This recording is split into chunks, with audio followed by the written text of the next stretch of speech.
Hi gang, Darren Burrows here, hope you are all well. I wanted to do a video today on all the kit list, the equipment that I use for when I'm going out doing a viewing. Hopefully it'll be helpful. A lot of it's going to be obvious stuff that you'll probably use already, but there might be a couple of little tips in here of other bits that you don't normally use. So anyway, I'll say no more and jump straight into it. So what I normally do is I have everything in a single bag. Keeps everything together. It's all quite small stuff, but it saves you having to try and remember what to take, what not to take. So I keep it all together. So in no particular order, I'll go through. We've got the old laser measurer. It's an invaluable bit of kit. I've had this one for years from a previous life, and they range in prices. You can pick them up fairly cheap to really dear. You don't need a dear one particularly. Just make sure. My one kind of bit of advice would be that whichever one you choose, make sure it's got a function on it that you can measure rooms in square meterage, because you want to be able to, especially if you're looking at HMOs, you want to be able to measure distance, and obviously it works out square meterage of the room for you straight away. It also works out cubic meterage, so you can measure length, width, and the height of the room, and give you the cubic meter. So really, really useful. Make sure you've got one of these. As a backup, just get yourself a cheap, normal, standard, old-fashioned manual tape measure. There's quite a few areas that you won't be able to use the laser measure for, so just measuring small stuff like windows, doors, chimney breasts, tiny little returns. It's just handy to have one of these as well, just a lot quicker than trying to sod about with a laser. So yeah, make sure you've got one of them. Damp meter. Again, this is a really cheap one. I think it's about 22 quid from Amazon, so I'd recommend you get one. It's not going to be the most accurate in the world, but it's good enough for what you need. You can put it on the masonry setting, go around the room, touch the wall, and it will bleep, give you a nice audible warning, and it will also give you the reading of what the moisture content is of that wall.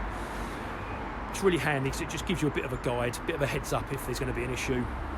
And also, if you're walking around with either the agent or if you're going direct to vendor, it's sometimes nice to have that just as a kind of a fallback plan. So at least if it is bleeping, you can kind of say to them, well, look, obviously there's a bit of damp there, so we need to allow for that. So yeah, really handy to have. As I say, cheap as chips really in the grand scheme of things. So yeah, get one and keep it in your tool bag. A pair of long nose pliers. I use these a lot for if I'm going around, especially if you're going around kind of old properties, empty properties, stuff that needs work. I just use these upstairs, pull a little corner of the carpet back, have a look at which way the floorboards are running, and then you can work out, depending on the direction of the floorboards, you can obviously work out where your floor joists are going to be. You then, if you're intending on putting in en-suites or moving bathrooms or anything like that, you can work out how easy or difficult it's going to be to get all your pipe work and your services from one room to another. So yeah, really invaluable. So again, make sure you've got one of them. Torch. I know most phones have got torches on them now, but I prefer to have a proper torch as well. Just means that you can really light up a space. I particularly use this a lot for when I'm looking at lofts, which we'll come on to now. So something I always take is the old extendable ladder. Yeah. I agree they're quite bulky, but they're definitely worth taking with you, because when you go and look at a property, I always, when I walk up to a place first, I always start at the top. I have a look at what's going on with the chimney, what's going on with the chimney stack. Does it need repointing? Is there flashing missing, or does the flashing need repairing? What's the state of the roof, guttering, soffits, all that kind of stuff. And then I kind of work my way down. So what I would suggest is that you do the same inside as well.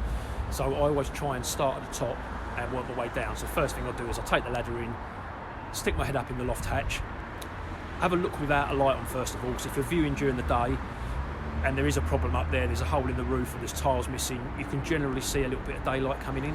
Now if you can, then you know that you've got to flag that up as a potential problem. It's not guaranteed that it's going to be an issue, but chances are there's going to be something that needs a bit of work.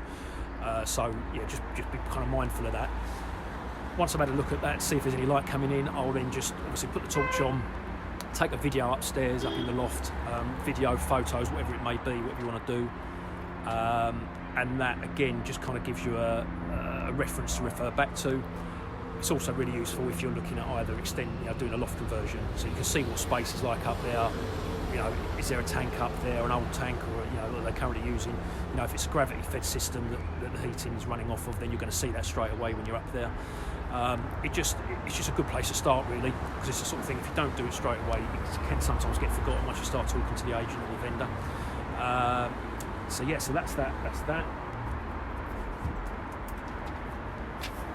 Pretty obvious thing, but I always take the clipboard and the pen, just to note down everything. Now, some people prefer to do it on a list. Some people I prefer to do it on a more graphic. So I'll have the floor plan prepared before I go from the agent's website, and I literally, as I'm walking around doing the viewing, I'll note all the defects in every single room. So is there mould, damp, is there asbestos, is there arctics in the room, are there any cracks, any kind of movement, all the defects that you can possibly think of, I'll note it down for every room. If there's nothing, I'll normally just put a note on there saying all clear in here, no issues to worry about. You can obviously add on things like if it needs flooring or it needs decorating. Most of the stuff we're going to be looking at, I'm guessing, probably does, so that's a bit of a given. But you can also mark on things like, I always use it to mark on the electric meter, the fuse board, gas meter, and obviously boiler location, all that kind of stuff. Outside, I always mark up where the SVPs are, the soil vent pipes, so basically the waste pipe that connects into your toilets. Again, that's useful if you're going to be doing extensions or if you're looking at HMO conversions, that kind of stuff. And I'll always mark up where the manhole covers are outside, which brings me on to